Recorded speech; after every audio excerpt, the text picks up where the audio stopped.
नमस्कार साथीहरु, फोटोशपको अर्को नयाँ भिडियो ट्युटोरियलमा यहाँलाई पुनः स्वागत छ र आजको यस भिडियोमा म तपाईहरुलाई फोटोशपबाट सर्टिफिकेटको डिजाइन कसरी गर्ने भनेर सिकाउन गइरहेको छु। सो भिडियोलाई सुरुदेखि अन्त्यसम्म हेर्न नबिर्सिनु होला भन्दै अब भने लागौं हामी आजको भिडियोतर्फ। सुरुमा म यहाँनिर न्यू फाइलमा जान्छु। त्यसपछि आएर म यहाँनिर साइज क्रिएट गर्छु एउटा। त्यसको लागि म यहाँनिर प्रिन्टमा गएँ र प्रिन्टबाट चाहिँ म यहाँनिर A4 साइजको एउटा डकुमेन्ट लिन्छु र यसलाई चाहिँ मैले यहाँनिर ओरिएन्टेसन चाहिँ यसको ल्यान्डस्केप बनाउँछु। त्यसपछि आएर यहाँनिर बाँकी रहेको जुन साइजहरु छ, रेजुलेसन, त्यसपछि आएर कलर मोड, यो सबैलाई मैले यहाँनिर जस्ताको तस्तै राखेर यहाँनिर क्रिएटमा क्लिक गरिदिन्छु। क्रिएटमा क्लिक गरेपछि तपाईले यहाँ देख्न सक्नुहुन्छ यहाँनिर मेरो चाहिँ A4 साइजको एउटा साइज क्रिएट भइसक्यो छ डकुमेन्टको। त्यसपछि अब म यहाँनिर हाम्रो कन्टेन्टहरु लिएर आउँछु। कन्टेन्ट चाहिँ मैले अगाडि नै वर्डमा टाइप गरेर राखेको हुनाले सुरुमा म वर्डमा जान्छु। वर्डबाट मैले सुरुमा यो जुन हाम्रो टेक्स्ट छ यसलाई कपी गरेँ। कपी गरेर म यहाँनिर फोटोशपमा आउँछु र यसमा मैले डबल क्लिक गरेर कन्ट्रोल भी ले पेस्ट गरिदिन्छु। तपाईले देख्न सक्नुहुन्छ यहाँनिर हाम्रो यो टेक्स्ट आइसकेको छ। यसलाई मैले कन्ट्रोल टी ले ट्रान्सफर्म गरेर यसरी सानो बनाइदिन्छु।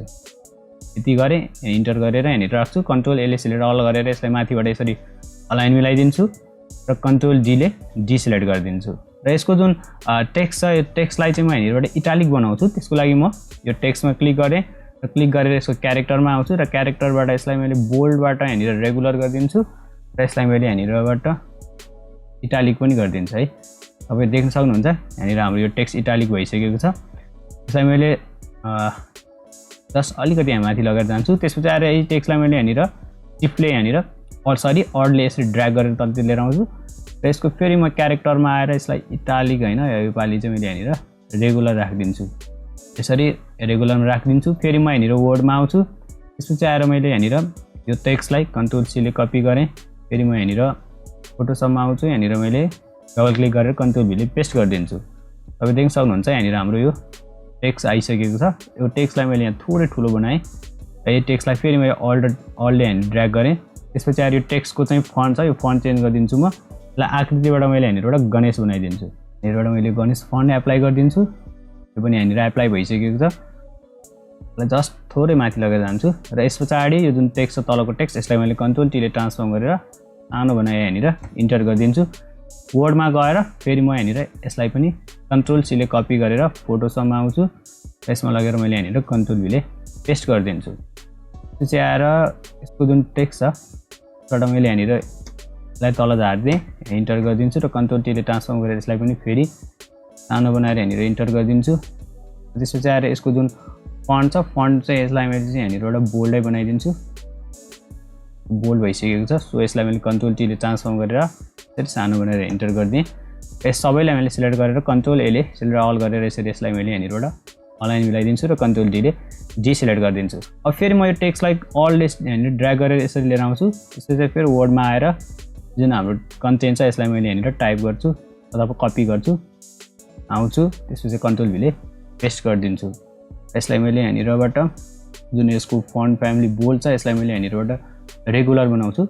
यहाँनिरबाट मैले यो रेगुलर चुज गरिदिन्छु।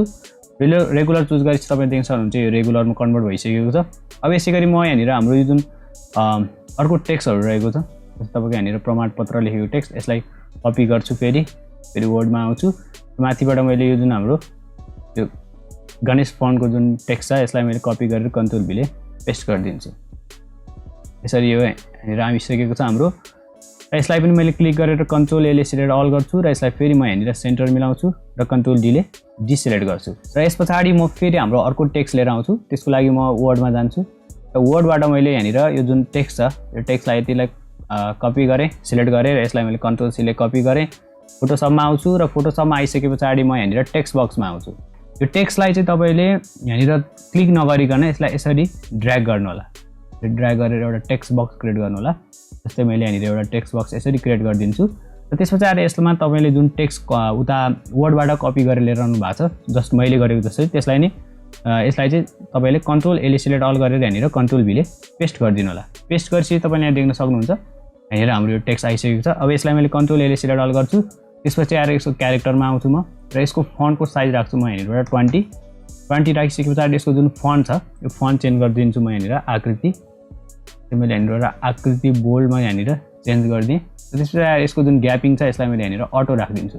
त्यसपछि आएर यहाँनिर म यो जुन हाम्रो टेक्स्ट छ यो टेक्स्टलाई चाहिँ म थोरै यसरी यसलाई यसो बढाइदिएँ 80 जति राखिदिन्छु यसबाट। त्यसपछि आएर यसमा मैले यहाँनिर कन्ट्रोल एले सिलेक्ट अल गर्छु। त्यसपछि आएर यसको म प्याराग्राफमा आउँछु र प्याराग्राफबाट यसलाई मैले यहाँनिरबाट जुन हाम्रो जस्टिफाई छ जस्टिफाई लास्ट सेन्टर भन्ने छ यसमा यहाँनिर क्लिक गरिदिन्छु। यसमा क्लिक गरेपछि तपाईँले यहाँ देख्न सक्नुहुन्छ यहाँनिर हाम्रो यो जस्टिफाई भएर मिलिसकेको छ। यसलाई थोरै म यहाँनिर यसरी ड्र्याग गरेँ यो साइडतिर। अहिले भने हाम्रो एकदमै राम्रोसँग यो प्रपरली मिलिसकेको छ। सो यसलाई मैले यहाँनिर यो जुन बक्स छ यसलाई माथि यसरी सारिदिन्छु र यहाँनिर इन्टर गरिदिन्छु। इन्टर गरिसकेपछि मैले फेरि क्लिक गरेँ र कन्ट्रोल एले सिलेक्ट अल गरेर त्यसलाई म यहाँनिरबाट यसरी अनलाइन मिलाइदिन्छु र कन्ट्रोल डीले डिसिलेक्ट गरिदिन्छु। र यो जुन टेक्स्टको जुन ग्यापिङ छ यो चाहिँ फेरि म एकचोटि हेर्छु। यसको ग्यापिङ मिलाउनको लागि म क्यारेक्टरमा आउँछु र यहाँनिर मैले 20 त्यसपछि आएर यसको फन्ट साइज 20 र यसलाई चाहिँ मैले यहाँनिर अटो राखेको छु। अटोको ठाउँमा मैले 25 राखेर इन्टर गरेर हेर्छु थोरै तल सरेको छ। अहिलेको लागि मैले यसलाई यति नै राखिदिन्छु र यसलाई थोरै तल सारेँ। र यस पछाडि यो जुन हाम्रो माथिको टेक्स्ट छ यो टेक्स्टलाई मैले यहाँनिर यसरी ड्र्याग गरेर अल्टले ड्र्याग गरेर यहाँ लिएर आउँछु। त्यसपछि आएर फेरि म वर्डमा आउँछु र वर्डबाट मैले जुन टाइप गरेर राखेको टेक्स्ट छ त्यसलाई मैले यसरी सिलेक्ट गरेँ र कन्ट्रोल सीले कपी गरेर फेरि म यहाँनिर फोटोसपमा आउँछु र यहाँनिरबाट मैले कन्ट्रोल भीले पेस्ट गरिदिन्छु र इन्टर गरिदिएँ। त्यसपछि आएर यहाँनिर जुन हाम्रो टेक्स्टहरू छ यसको म अलाइन मिलाइदिन्छु यसरी। यसलाई मैले यहाँ तल झारेँ यसलाई पनि मैले यहाँनिरबाट तल झारिदिन्छु। त्यसपछि आएर यसलाई पनि मैले यहाँनिर यसरी तल झारिदिन्छु। त्यसपछि आएर यसको जुन पछाडिपट्टि यहाँनिर म यसको बक्सलाई चाहिँ यहाँनिरबाट अफ गरेँ यहाँनिर यसरी यसलाई मिलाइदिन्छु र यसलाई मैले यहाँनिरबाट यसरी राखिदिन्छु। र यसको फन्ट छ यो फन्ट चाहिँ यहाँनिरबाट मैले 22 बाट यसलाई मैले जस्ट 18 राखिदिएँ र यसपछि आएर यसलाई मैले यहाँनिर अटोमै राखिदिन्छु। अटोमा राखेर यसलाई चाहिँ मैले यहाँनिरबाट बोल्ड बनाइदिन्छु। अटो भन्दा नि यो फन्टलाई चाहिँ मैले 20 जति राखेर हल्का माथि राखेर राखिदिन्छु। तपाईँ यहाँ देख्न सक्नुहुन्छ यो हाम्रो माथितिर सरिसकेको छ अथवा यो सेटअप भइसकेको छ। अब यसमा मैले यहाँ डबल क्लिक गरेर यहाँनिरबाट म थोरै यहाँबाट यो डटेडलाई बढाइदिन्छु। त्यसलाई मैले यहाँनिर यसरी डटेड बढाइदिएँ र इन्टर गरिदिन्छु। त्यस पछाडि यही टेक्स्टलाई मैले यहाँनिर सिफ्टले अल्ट र सिफ्टले ड्र्याग गरेर यसरी सारिदिन्छु र बाँकी भएको हाम्रो अरू जुन टेक्स्टहरू छ यसलाई पनि सेम यसरी नै म यहाँनिर मिलाइदिन्छु।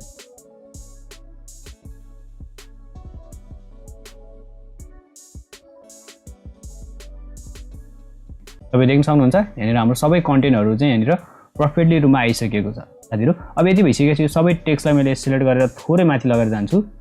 यो टेक्स्टलाई पनि मैले यहाँनिरबाट थोरै माथि लगेर गएँ। त्यसपछि आएर यो माथिको जुन टेक्स्ट छ यसमा क्लिक गरेँ र कन्ट्रोल एले सिलेक्ट अल गरेर यसलाई मैले अलाइन मिलाइदिन्छु र यसको कलरहरू चेन्ज गर्छु म सुरुमा। त्यसको लागि मैले यो टेक्स्टमा क्लिक गर्छु, म क्यारेक्टरमा आउँछु, क्यारेक्टरबाट यहाँनिरबाट म सर यसको कलरहरू हेर्छु जुन कलर मलाई मनपर्छ त्यो म राख्छु। त्यस सबभन्दा सुरुमा चाहिँ मैले यहाँनिरबाट यही कलर चुज गरेँ र ओके गरिदिन्छु। तपाईँ देख्न सक्नुहुन्छ यहाँनिर हाम्रो यो कलर आइसकेको छ। त्यसपछि आएर यो सेकेन्ड टेक्स्ट छ यो सेकेन्ड टेक्स्टको पनि म कलर चुज गर्छु। त्यसको लागि मैले यहाँनिरबाट रेड कलर यहाँनिरबाट यसरी मैले यहाँको रेड कलरहरू हेर्छु। अहिलेको लागि मैले यहाँनिरबाट यो रेड कलर चुज गरेर ओके गरिदिन्छु। त्यस पछाडि यो जुन टेक्स्ट छ हाम्रो सेकेन्डतिर यो टेक्स्टलाई मैले कन्ट्रोल टीले ट्रान्सफर्म गरेर थोरै ठुलो बनाएर यहाँनिर इन्टर गरिदिन्छु र कन्ट्रोल एले सिलेक्ट अल गरेर यसलाई मैले यहाँनिरबाट सेन्टर मिलाइदिन्छु र कन्ट्रोल डीले डिसिलेक्ट गरिदिन्छु। अब यस पछाडि तपाईँ देख्न सक्नुहुन्छ यहाँनिर हाम्रो यो सबै आइसकेको छ। यसको टेक्स्ट यो टेक्स्ट यसको कलर चाहिँ मैले यहाँनिर यही ब्ल्याक राखिदिन्छु र प्रमाणपत्रमा आएँ म। प्रमाणपत्रको कलर चाहिँ यहाँनिरबाट मैले सेम यसरी नै यो माथिको जुन हाम्रो टेक्स्ट रेड यही यहाँ क्लिक गरिदिन्छु। यसमा क्लिक गरेपछि तपाईँ देख्न सक्नुहुन्छ यहाँनिर हाम्रो यो टेक्स्टको कलर आइसकेको छ। अब त्यस पछाडि आएर यो जुन हाम्रो अर्को बाँकी टेक्स्टहरू छ यो टेक्स्टको पनि म यहाँनिर कलर चेन्ज गर्छु। जस्तै अहिलेको लागि मैले यहाँनिरबाट यहाँसम्मको टेक्स्ट चेन्ज गरिदिन्छु। त्यसको लागि यति टेक्स्टलाई मैले सिलेक्ट गरेँ, क्यारेक्टरमा आएँ र क्यारेक्टरबाट मैले यहाँनिरबाट यो रेड कलर चुज गरिदिन्छु र यहाँनिर ओके गरिदिन्छु। त्यसपछि आएर यो पछाडिको जुन अर्को कलर छ यति कलरलाई पनि म यहाँनिरबाट बाल दिवससम्मको यो कलरलाई यहाँनिर सिलेक्ट गर्छु। त्यसपछि आएर फेरि म यहाँनिर कलरमा आउँछु, यहाँनिरबाट मैले यो ब्लू कलर अथवा यहाँनिरबाट यो कलर चुज गरिदिन्छु र ओके गरिदिन्छु। तपाईँ देख्न सक्नुहुन्छ यहाँनिर हाम्रो यो कलर पनि एप्लाई भइसकेको छ। र त्यसपछि आएर यहाँनिर तल देख्न सक्नुहुन्छ तपाईँले धन्यवाद लेखेको टेक्स्ट यतिलाई मैले सिलेक्ट गरेँ, कलर बक्समा जान्छु क्यारेक्टरबाट। यसपछि आएर मैले यहाँनिरबाट नि यो कलर लगाइदिन्छु र त्यसपछि आएर प्रमाणपत्रलाई पनि मैले यहाँनिर यतिलाई सिलेक्ट गरेँ। त्यसपछि आएर फेरि म यहाँनिर कलरमा आउँछु। त्यसपछि आएर यहाँनिरबाट पनि मैले यो रेड कलर चुज गरेर यहाँनिरबाट ओके गरिदिन्छु।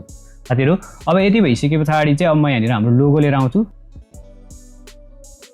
त्यसपछि फेरि अर्को लोगो पनि छ हाम्रो। त्यसैले फेरि म यहाँनिर डेस्कटपमा आउँछु र यहाँनिरबाट यो लोगोलाई पनि मैले सिलेक्ट गरेँ। त्यसपछि यसलाई मैले यहाँनिर फोटोसपमा लिएर आएँ, यहाँनिर इन्टर गरिदिन्छु।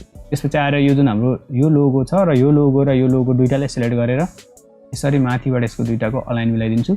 त्यसपछि यो लोगो यहाँनिर क्लिक गरेँ यो लोगोमा। त्यसपछि तलको टेक्स्टमा क्लिक गर्छु। यसरी मैले यहाँनिर यसको अलाइनलाई चाहिँ यसरी मिलाइदिन्छु र सेम यो तलको यो माथिको जुन लोगो र तलको टेक्स्टलाई पनि यसरी क्लिक गरेर सुरुमा यसरी राइट त्यसपछि लेफ्ट यसरी म यसको अलाइन मिलाइदिन्छु। त्यसपछि सबै टेक्स्टलाई यसरी सिलेक्ट गर्ने र कन्ट्रोल एले सिलेक्ट अल गरेर त्यसलाई मैले यहाँनिरबाट सेन्टरमा यसरी अलाइन मिलाइदिन्छु र कन्ट्रोल डीले डिसिलेक्ट गरिदिन्छु। साथीहरु यस पछाडी यो जुन टेक्स्ट छ यो टेक्स्ट त्यसपछि हाम्रो यो दुईटा लोगो दुईटाले मैले यसरी सिलेक्ट गरेर यसलाई मैले यहाँनिरबाट सेन्टरमा अलाइन मिलाइदिन्छु। यस पछाडी तपाईं यहाँ देख्न सक्नुहुन्छ यहाँनिर मैले हाम्रो सबै कन्टेन्ट र त्यसपछि लोगोहरु पनि यहाँनिर एडजस्ट गरिसकेको छु। अब यसमा म यहाँनिर एउटा बोर्डर लिएर आउँछु। त्यसको लागि फेरि म यहाँनिर डेस्कटपमा आउँछु। यहाँनिर मैले बोर्डर चाहिँ यहाँ राखेको हुनाले यो बोर्डरलाई मैले यहाँनिर फोटोसपमा लिएर आएँ। त्यसलाई मैले यहाँनिर राखिदिन्छु र यसरी इन्टर गरिदिन्छु। तपाईं यहाँ देख्न सक्नुहुन्छ यहाँनिर हाम्रो यो बोर्डर पनि पर्फेक्टली रुममा यहाँनिर म्याच भइसकेको छ। साथीहरु यस पछाडी यो जुन हाम्रो बोर्डर छ यसलाई मैले क्लिक गरेर यहाँनिरबाट लक गरिदिन्छु र लक गरेर यो जुन हाम्रो माथिको जुन टेक्स्ट त्यसपछि यो लोगो त्यसपछि हाम्रो सबै अरू जुन कन्टेन्टहरु छ यो सबैलाई मैले यसरी सिलेक्ट गरिदिन्छु र सिलेक्ट गरेर यसलाई मैले यहाँनिर कन्ट्रोल जी ले ग्रुप गरिदिन्छु र त्यसपछि यसलाई मैले यहाँनिर कन्ट्रोल ए ले सिलेक्ट अल गरेँ। त्यसपछि यहाँनिरबाट मैले यसलाई सेन्टरमा यसरी अलाइन मिलाइदिन्छु र यहाँनिर माथिबाट नि यसरी यसको म अलाइन मिलाइदिन्छु र कन्ट्रोल डी ले डिसिलेक्ट गरिदिन्छु। साथीहरु यस पछाडी म यहाँनिर हाम्रो जुन यो प्रमाणपत्र लेखेको टेक्स्ट छ यसमा क्लिक गर्छु। त्यसपछि फेरि यसको म लेयरमा आउँछु र लेयरबाट यसको म ब्लेन्डिङ अप्सनमा जान्छु र यसको म यहाँनिर ड्रप स्याडो दिन्छु। यसको ड्रप स्याडोको डिस्टेन्स छ यसले डिस्टेन्सलाई मैले घटाइदिएँ। यसको साइजलाई पनि मैले यहाँनिरबाट थोरै यसरी घटाइदिन्छु साइजलाई र डिस्टेन्सलाई थोरै यसरी बढाएँ। साइजलाई थोरै यसरी बढाइदिन्छु। ओके साइज घटाइदिन्छु। त्यसपछि यसको म स्ट्रोकमा आउँछु र स्ट्रोकमा मैले यहाँनिरबाट व्हाइट चुज गर्छु। ओके गरेँ। यसको आउटसाइडमै राखिदिन्छु। यसको स्ट्रोकलाई साइजलाई चाहिँ मैले यहाँनिरबाट घटाइदिन्छु। यसरी स्ट्रोक साइज राख्छु अहिलेको लागि मैले 5 र यहाँनिरबाट ओके गरिदिन्छु। यस पछाडी तपाईँ यहाँ देख्न सक्नुहुन्छ हाम्रो यहाँनिर यो स्ट्रोक एप्लाई भइसकेको छ। यस्तो यो टेक्स्टलाई मैले क्लिक गरेँ र कन्ट्रोल टी ले ट्रान्सफर्म गरेर यसलाई थोरै ठुलो बनाएर यहाँनिर इन्टर गरिदिन्छु र कन्ट्रोल ए ले सिलेक्ट अल गरेर यसलाई फेरि म यसरी अलाइन मिलाइदिन्छु र कन्ट्रोल डी ले डिसिलेक्ट गर्छु। साथीहरु फाइनली तपाईँ यहाँ देख्न सक्नुहुन्छ यहाँनिर हाम्रो एउटा सिम्पल टाइपको एउटा सर्टिफिकेट डिजाइन चाहिँ कम्प्लिट भइसकेको छ र यो जुन सर्टिफिकेट छ यसको पीएससी फाइल चाहिँ मैले तल डिस्क्रिप्सनमा लिंक दिएको छु। त्यहाँबाट तपाईले डाउनलोड गरेर आफ्नो हिसाबले एडिट गरेर यसलाई युज पनि गर्न सक्नुहुन्छ भन्दै आजको लागि भने भिडियो यति नै। अर्को नयाँ भिडियोमा फेरि भेटौँला।